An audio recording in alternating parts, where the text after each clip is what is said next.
Hello, students. In today's lecture, we are going to see the concept of managerial skills.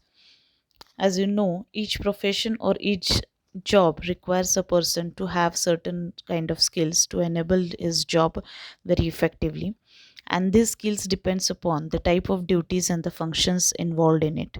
So as you know, the scope of managerial job has become so very complicated in recent years, and the tasks to be performed by managers are now partly technical, somewhat intellectual, somewhat interpersonal, and therefore various types of managerial skills are required by a manager. So, in today's topic, we are going to see at different levels, that is lower level, middle level, and top level management managerial level, what kind of skills are required by managers. So managerial skills are divided into four types. The first one is skills for different levels of management. Second, managerial skills checklist. Third is skills of tomorrow's managers. That means what kind of expectations are there from tomorrow's managers, what skills they should come up with. And last one is skills of international managers.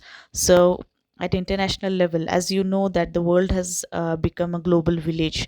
So now your country's boundaries, that means your business is not only restricted or confined towards your only domestic boundaries. You have stepped out of your boundaries, so you are entering a global village, global market, international market.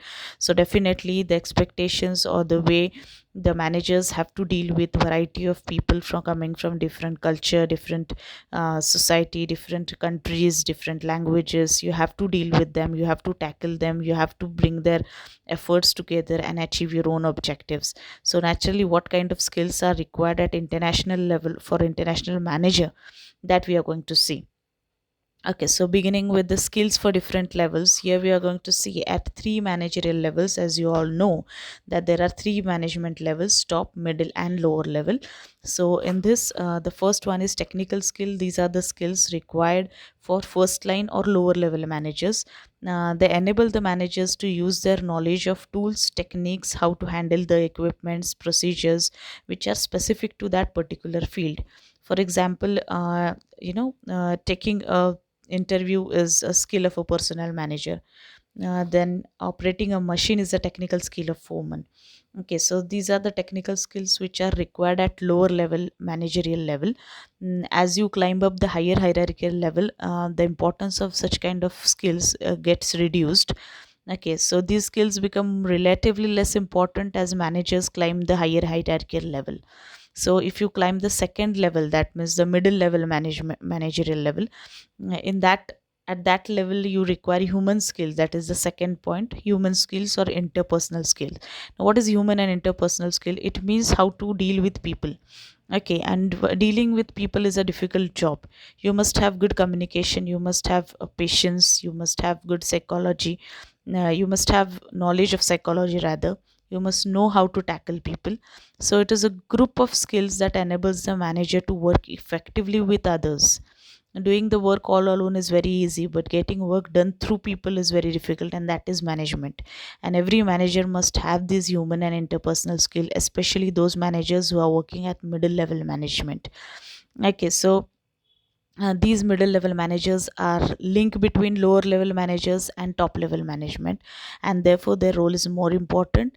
Now, what kind of skills are required at this level is they must have a leadership skills, communication skill, human relation skills, judgment skill, foresight skill, psychological skill, persuasion skill, language skill, organizing skill, decision making skill, etc. So you can see a variety of skill. That means a person must be a versatile person, having all, or you can call him as an all-rounder.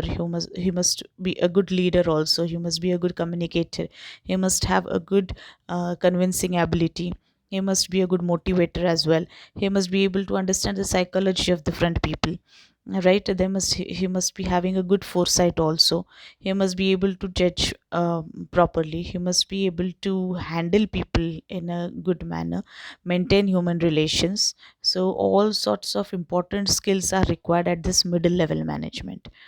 Okay, now coming towards the third one is your conceptual skills. These are the skills required to analyze the complicated situation and respond effectively to the challenges faced by the organization. In short, this is the skill which is required at top level management, because this skill is expected to be in those people who are having a good intellectual ability, those who are talented people, those who are having good visionary, good foresight, good planners, those people at top management level.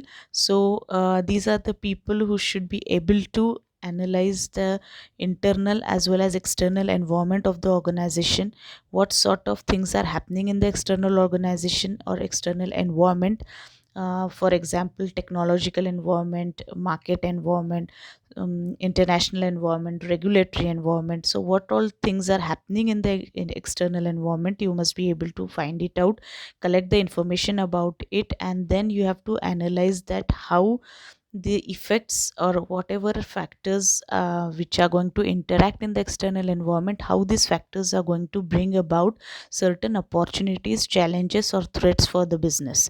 And once you come to know that there are certain opportunities to be grabbed coming from the external environment, then immediately you must have that ability of decision making and planning to grab that opportunity immediately before your competitor takes the advantage of it. So this kind of ability is required at top level management. And these are the managers who have to look at the organization as a whole and understand how separate departments relate to each other and affect each other. So it includes analytical skill, interpretation skill, planning skill, intellectual skill, and as I said, he must be a good visionary. So visionary skill is also required in this level. So in today's lecture we saw that at three levels of management which three skills are required. Again I repeat, I take a review of whatever I taught today. As you know that every job requires certain skills, and as you know there are three levels of management. At first level, that is top management managerial level, you require conceptual skills, and conceptual skills includes analytical skill, interpretation skill, planning skill, intellectual skill, and visionary skill. Okay, then in case of middle level management, you require human skills or interpersonal skills, where a lot of expectations are there from manager. You must be a good leader, good communicator, good psychologist you can call. You must have good language, organizing skill, decision making ability, etc. And last but not the least, the lower level managers must be well trained in the technical skills. Whatever technical job they are dealing with, they must be expert in that, and they must be able to train other people in those skills. Okay, so in technical skills it is possible that you can teach other people how to handle the machines, how to operate the machines. Okay, so that skills are required at lower level management. And as I said, that these skills become more less important as you climb the higher hierarchical level of management. That means at top and middle level management, these technical skills do not play important role. Okay, or the most important thing is your interpersonal skills, your communication, your understanding, your intellectual ability, your decision making ability, your planning, your vision, your foresight, your analytical ability. These things play important role at middle and top level management. Okay, so with this I end with today's lecture. Thank you.